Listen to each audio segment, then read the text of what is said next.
Enjoying your presence as well. Let's hop into Metropolis, and Stephano already congratulating Lucifron, and that's something clever, man. To be able to take 2 games off of Stephano, who again in his past 10 series against Korean Terrans, he's won 9 of them. Just shows that this guy's still got top level ZVT.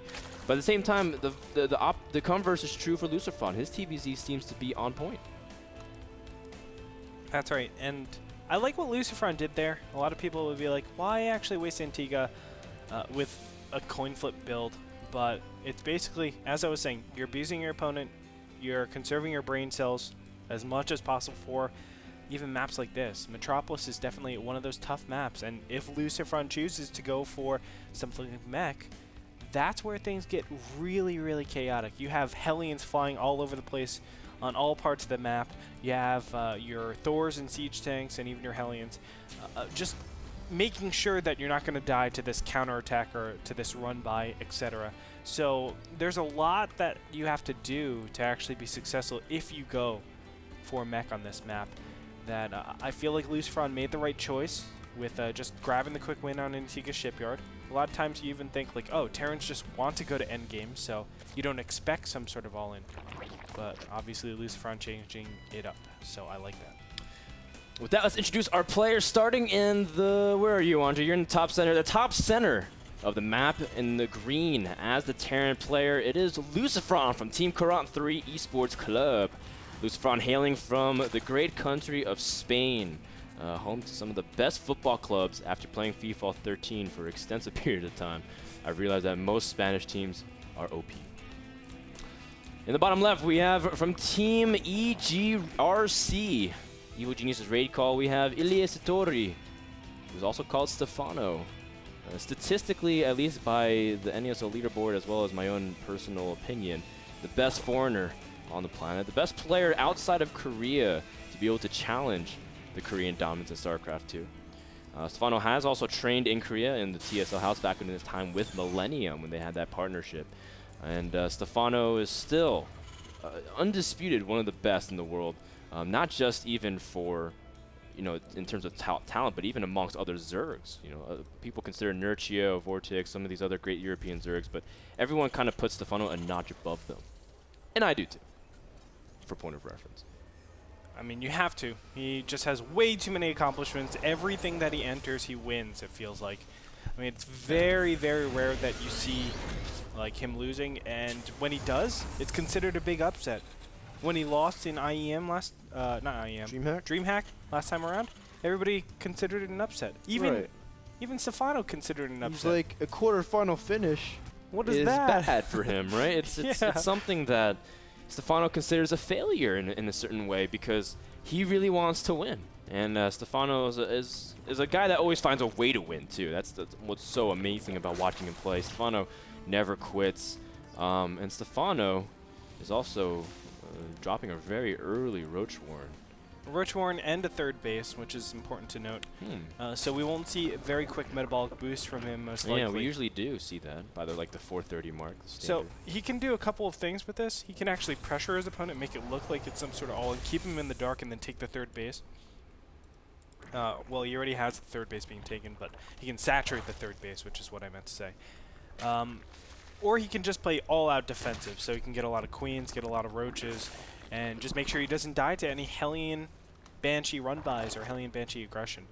We're going to see his thought process in a little bit because he needs to start shaping up something for this defense. Hellions and Banshees already in production. You can see 2 Hellions already out on the map as well. Lucifron doing the very standard opening, getting Cloak, and it looks like he's going to go for mech again. Normally when you get Cloak, as I was saying, you go mech.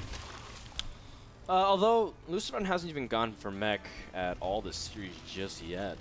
Has shown signs of it with Hellion Banshee, and then kind of transition out of it depending on how he's feeling, I guess, or what his plan is on a certain matchup. Mech on Metropolis, Andre, you've said for a while, at least as far as I recall, feel free to correct me, that mech is not good on Metropolis. Yeah. You told me that there's just it's too big. The spaces are too easy to flank sometimes if you're in the center, and it's too expansive. You know, like it's how you're supposed to cover so much area with such a slow, immobile composition. Do you still feel the same way after like a month later or a month and a half later after you've seen a lot of players play? Yeah, I do. I mean, what it comes down to is mech is just too slow, and a lot of times, you know, these Zergs that actually lose to it, I find want to defend all their bases at all times. They don't want to give up their bases. And a lot of times when you do go up against mech, you lose a couple bases knowing that their army takes 10 years to actually make. So that being said, I feel like Stephano is definitely one of those players that is willing to give up his expansions at the cost of killing mech, at least the armies, and he can go ahead, deny the third base, deny even the natural at times, and just run back, surround the mech army completely, and then be all right. I feel like, as you said, the counterattacking options are just way too strong, and being able to really just take the center of the map is hard enough, let alone actually crossing the map for a kill. But we can see already 2 engineering base coming up, so Lucifron sticking with bio this whole series. We might see it a little bit later on, but it's so interesting, Frodan, that you know, the one thing that Lucifron has been known for lately, which is mech, is not being used whatsoever. I would say that his mech builds are strong, but I would say that the big defining thing that we've been seeing out of Lucifron is his ability to harass. With you know, Banshees at one base, Hellions in another, and dropping and pushing, and his multitasking, his speed is absurd. But that said, Stephano's been able to defend and deflect a bunch of harass. I mean, if you think about the series, most TVZs you think about workers kill, but that's something that hasn't really come to play in this series at all. It's 11 workers, sure. But that's it's nothing like compared to the amounts we usually see, especially with the Zerg taking a fast third and droning so heavily. It's really cool to see Stephano also be able to handle someone like Lucifron, who is known for that kind of harass. Lucifron taking his 4th command center. This is really, really interesting. I actually love this play completely. He's preparing to take his 3rd base as well, of course, but getting this early command center actually means he's going to have another early orbital command center as well, and it's very easy to pay for that. All you need is 2 rounds of a mule. So you wait 3 minutes, and that mule that you get will actually pay for not only the command center, but the orbital command center as well. So once you get that early, you're obviously able to materialize that after 3 minutes into a lot of really good stuff. So you don't really need to use it. It's only mineral dump. And if you are going gas-heavy stuff in this beginning stage, like 1-1, like Stim, like Siege Tank, like Siege Mode, you don't really need all of those minerals that you get from the mules initially. So it's a great way to actually play out the map for long game stages. I love what Lucifron is doing here. I would love him to even put down another command center, to be completely honest. We've been seeing actually that a lot. Yeah. As soon as a Terran establishes 3rd base and he's moving out for his 4th, I'm talking about 14th, 15th minute mark, they drop 3 more command centers on like their high ground, and then just start immediately stopping their STG production and just going raw production, like adding 5, 6 reactor barracks, which is equivalent to like 10. And then dropping like 2 more factories, maybe even a couple starports as they prepare. That's what we saw in a couple NASL games in the past week, as well as abroad. That's what people have been doing, and that's kind of how Terrans have been transitioning. And that's actually a really cool thing to see too, because that just shows that Terrans aren't afraid to duke it out later games. They know that they have some pretty good options with Sky Terran and being able to sprinkle in some Thors and Vikings into their Marine tank composition. Yeah. But for now, both these players are playing it out pretty standard. I mean, Metropolis is such a big map. You don't really want to commit to any 3-base attacks, even though, you know, the standard metagame for all the other maps are that. Even on Daybreak, you actually push out 3 bases for Terran at least. But Lucifron just taking his 4th base. It most likely will be a planetary fortress over here. Still, I don't mind it. Obviously, you're able to grab another base really, really early. But I think a little bit safer would have been to get the orbital command center, but I don't blame Lucifron at all, especially seeing the drone run by over to the 4th base over here. Oh. You know your opponent is going to be playing passive, so no problem. It's good. Yeah, Stephano just poking in here and trying to see if his opponent was being a little bit greedy, out of position. But he also sees like almost everything, because if you think about it, Stephano really didn't scout his opponent at all since he poked into the natural expansion. And now I guess he's going to be able to realize he has a time. He has a lot of time. His opponent's securing his 4th. Stephano's 4th base isn't even really established yet either. So it just gives both players like, okay, well, I guess I have another 2-3 minutes until any real action, and Stephano's going to have a lot more upgrades that's going to be started. He's going to have +3/+3, he's going to have his Ultralists out. Broodlords are eventual, like, the late game thing that every Zerg likes to do, but Ultralists, I think, on this map are awesome because of the flanks you can set up, especially in unison with Zerglings. Yeah, I like that choice. I think Ultras are a necessity, especially on Metropolis, because of the not only the flank that you can set up, but the speed. Broodlords are just way too slow, and they become very, very rigid. Like, you can't actually go attack a planetary fortress and expect it to die really fast. But with Ultras, obviously, you can bust those positions. And you're always catching your opponent out of position, really, when you're in this endgame stage, because Broodlords need to just be in one tight position and you can't really do anything else. And Metropolis doesn't really feature that type of gameplay because the expansions are just so spread out continuously. Yeah, and despite the expansions being spread out, Stephano is able to deflect the drops with minimal losses. Sure, a Zergling or two got wasted here, but it's really no cost, Andre. Zerglings are practically free at this stage of the game. The only thing they really cost is larva, but Stephano, he's got his macro hatcheries going, so he's got enough really to keep his cycle. He is starting to incorporate some Ultras into his composition, even gearing up for Aspire, so already looking forward to that transition out of the Ultralist tech, which is great, because some Zergs, they get enamored by the idea that they can keep making Ultras and they don't have a follow-up. Which Ultras do have like a diminishing law of return, actually, as the Terran actually starts to, you know, make a better composition, which involves more Marauders.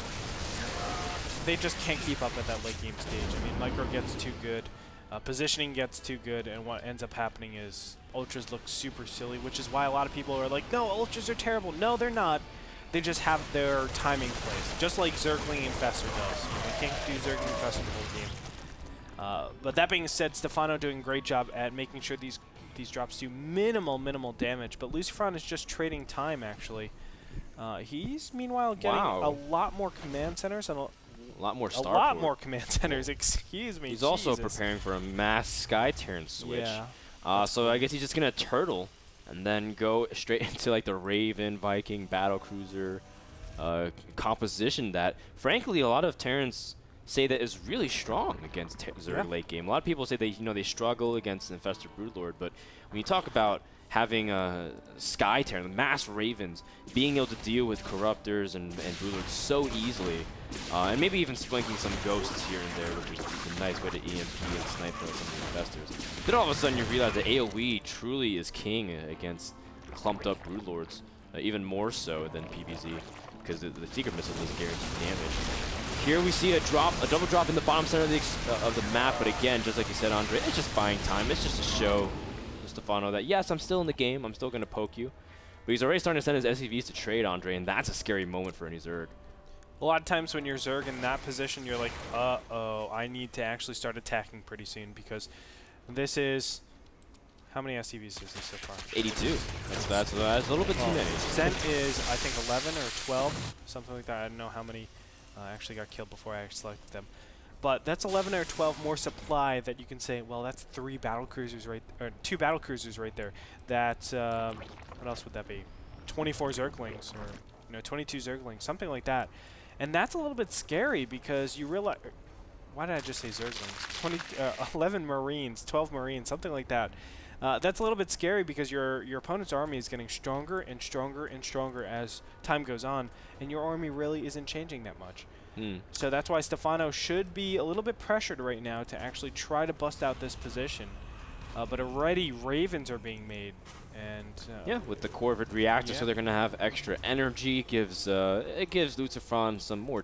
I guess it just represents time. He's able to buy a little bit more time. Yeah. He's also just turtling up with lots of command centers, just like you were pointing out, Andre. So he's even making some more command centers. Would not be surprised to see him just start making planetaries in the middle of the map and making it tough for Zerg to move out, especially with mass Ravens and Vikings. Now, something that it does come into play is that he's also going for his upgrades a little bit later in the game, so he still wants to buy as much time, and it's very valuable to get things like the ship plating, because Infested Terrans and things like that whittle down your army very quickly, and if you have that upgrades on it, then your air durability increases tenfold, I would say. Oh yeah, and battlecruisers are actually heavily affected by upgrades. Yeah, they have like 5 armor. It's basically like an Ultralist, right? Yeah. They have so much insane armor if they have everything upgraded. There was one video of one battlecruiser with 3-3 killing 2 battlecruisers with 0-0. Really? Yeah, and it's just an example to show you how extreme the differences are with upgrades and without upgrades. Yeah, especially with fast attacking units like battlecruiser, like the Infested Terrans. But Lucifron's still just, minorly poking here and there, but I think Stephano already knows what to expect pretty soon, because this Raven flock is just growing by the minute. Already 15 Ravens are out onto the field with 5 more on the way. Broodlord's already out on the map, but realistically, how much damage can Stephano even do? I guess Stephano's forced to just kind of fall back. Not really able to attack into it. It's becoming one of those parts where you realize you can't even attack into Terran because they're set up so well. They're just the tanks, the Ravens, the Vikings can position very nicely. And Lucifron's doing the right thing, still trying to control the map a little bit with his double drop. Not only that, getting so many orbital command centers. He has a total of 16. I mean, he's got so many minerals, man. He's got minerals for days. He's rich. Yeah, 16. Filthy rich. Oh my god, this is like beautiful. And these units he doesn't even care about. It's like, oh, 2 Marines, that's a Raven right there. Yeah. No problem. They're just pawns. He's gonna keep doing it, man. They're all pawns, Andre. And Lucifron's mastermind games. Yep. And pretty soon we're going to see all of these SCVs mining minerals just gone. They're going to be sent out into the middle of the field just to be killed off because they're empty supply. Why like, actually no, go man, that? he's gonna transfer us. Our boss cares. Nope. Got bad news for you. The SCVs eventually it's just going to free up more army supply. Lucifron will just have so many Ravens now. You might be wondering, how do I deal with these Raven flock? And the answer is you have to kind of hope that Terran's a little bit careless. You can try to force a mistake by trying to get like a good flank or something, force the Ravens to all kind of clump up, because sometimes if they try to dodge some kind of like corruptor block or something, you can fungal them all, and if you catch all of them, then that's over. Like there's too much gas invested into this army. Oh my god. He's gonna make command centers and split the map. Yeah. He's gonna make that's PFs. Exactly right. He's doing the slow, man.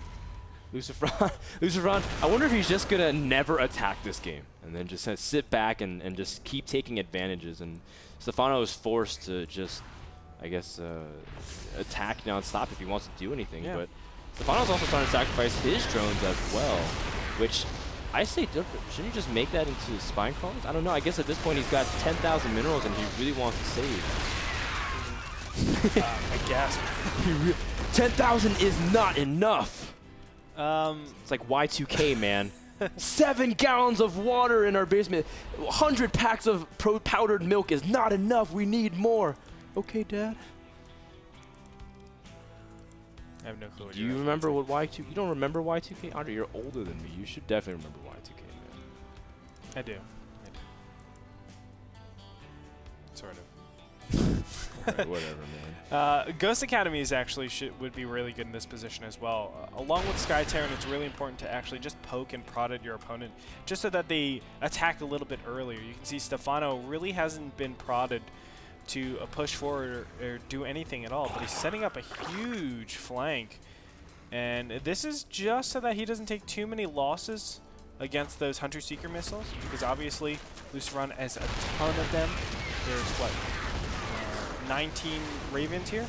That is 1900. 23 Ravens here, actually. And there's lots of, there's just so much stuff from Terran. And you might be wondering why he's just sacrificing SCVs. That just gives him more supply for everything. Even bringing the SCVs out to mine gives him more utility than just taking out the minerals. As long as he controls the gases, Lucifron also starting to take the center expansions as well. Look at this wall of Lucifron. It covers basically every single avenue of which Stephano can move, other than the expansions, but Stephano doesn't know about him. He's trying to move in with his Corruptor Broodlord, but the army's getting so big. The Seeker missiles are going straight for the Corruptor. Stephano's trying to split as a last-second resort, but he's also going to commit a lot of his infestors to infest Terrans. And the PDD is blocking the Corruptors from being able to do anything as well.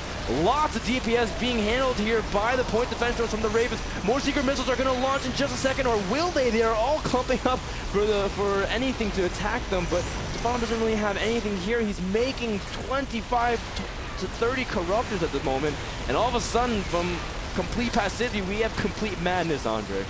The Corruptor can't do a thing because of those PDDs. Of course, the Vikings can clean everything up, but look at this Remax. Now, this is buying Stephano a little bit of time to actually have an opening right here on the top region. If he can get all these Zerglings and Ultras in and into the production line of his opponent, he'll be in a good position. But Lucifron, look at how smart he is. He scaled the production. He has the barracks to deal with this effectively. He's already almost max. This is an awesome position. There's still a lot of Ravens on the field. This has the potential to do damage, but I'm not sure if it's going to do enough damage, Frodan. And Lucifron's starting to remake Bio and tanks. Doesn't have enough time to really remake the Sky Terran. Of course, Sky Terran, it needs to accumulate a lot of energy. It's not just how much resources it costs as well. And longevity, you have to think longevity. Eventually, Lucifron's going to run out of gas because Ravens are so expensive. Oh my gosh. And the bank from Stephano is still stronger than his opponent because he's been making cheaper units like Zerglings. This bottom right expansion is going to drop. And I think Stephano realized that that's actually an opening that Lucifron's left open because he hasn't protected this bottom half. Oh man, and he might have too many Ravens here. I mean, these Ravens can't really do that much damage against Ultras, Frodan. I mean, they're really not that great because it takes a ton of 100 Secret Missiles. Maybe, but if they all clump up, you never know, Andre. The Fungals land on all the Marines, the flank from the Ultras on the right as well. A great surf around by Stephano, and the Planetary is trying to hold out as long as they can to reduce surface area, but even the Vikings landing. Lucifron's supply is dropping. He doesn't have energy for Seeker Missile, and 125 energy is just too damn long, Andre. The Ultras are chasing the Bio all the way back. Stephano has broken the center, and these point defense drones realize that they are useless. The Remax on Zerglings and Ultras. The Remax on Bio. This Lucifron have enough to hold. The Bio is not able to really come together in time. They need to rally. They don't even have a lot of medevac support either. There's only 2 medevacs. So it's not like he can even pick up and rearrange. The Raven's trying to come in and drop auto turrets to add some DPS, which will help him hold and confuse the Ultras. AI, look at them. Those Ultras don't even know where to go. They want to kill something so bad they don't even know what to attack. Oh my gosh, and you know what? The SimCity actually works out really well, but another round of Zerglings coming in here, and you can see Ultras on the minimap right now as well. So this is going to be really hard for Lucifron to stop. He's just barely able to hold off the first wave, but can he hold off this second one? Yeah, the second wave is what everyone feared. I mean, by now this is the 4th, the 5th wave, and Stephano's bank is still incredible. And Lucifron is doing a great job jamming all the Ultras into this one corner, I guess, of the expansions, but Stephano is still destroying forward. He's still pushing forward. He's doing it without even locking down the army. Just great positioning in flanks. Lucifron is losing things at the production line, and things are dying as soon as they pop out. Man. And when Zerg is at the production line, ladies and gentlemen, that's when you have a GG. It doesn't matter your bank. It doesn't matter the composition that you could potentially have. If you're not grouped up, you cannot kite. You will not be able to hold up against these Ultra Zerglings, and that's going to do it. Lucifron losing the majority of his barracks over here at the 3rd base. He was so far, well, it felt like he was so far ahead this whole game. He took half the map. It was great positioning. Units lost tab, showed an advantage for Lucifron, but right now he's dropping mules, and that's going to be it, Frodan. There's no way to stop this. I think we're going to be seeing a GG anytime now. Yeah, I mean, the Ravens are here. They're floating in the air. They want to help, but they can't do anything. Need more energy. Oh my goodness, there are a lot of mules. GG. And Stephano takes game number 4 on Metropolis. And Lucifron is man, like I feel like he played such a strong macro game in terms of his timing, his expansion timings. Just like you said, I didn't necessarily feel like he was super far ahead. I just felt like he was unkillable. You know, I just felt like he split the map so well. Like, what can you do? He's got quad planetaries with building armor and auto tracking nonetheless. Yeah. You know what? He didn't trade out his SCVs. Really? How many SCVs did he have at the end of the game? I'm pretty sure he didn't trade out his SCVs. At the end, he did lose a couple of them, but you're supposed to trade out so many that you only have like maybe 20 left, and they're all on gas. And Lucifron just kept the same amount, I think, the whole time. Not upwards at 80. I think he scaled down to like 50 or 40. But still, when it comes down to it, I felt like Lucifron just had too many Ravens. Now, he could have obviously quenched that. Andre. Is there such thing as too many Ravens? Yes, there is. I don't know. We thought is there such thing as too many infestors, Andre? Huh? Okay. Who are you asking me, huh? You're right. You're right. You're right. Maybe there's not. Maybe. I don't know. You can have a whole 100 infestor supply. What if you just drop like mass auto turrets and like there's no ability for ultras to do anything? That would have been absolutely You'd be nasty. surprised how fast ultras take it auto well, no. I'm saying if you confuse the AI. Even with the +2 building armor. Yeah, maybe. Even I don't with know, the Andre. I'm a big believer that anything is possible. Guys, game number 5 will continue right after this break. Don't go anywhere. This best 11 will continue on Whirlwind when we return.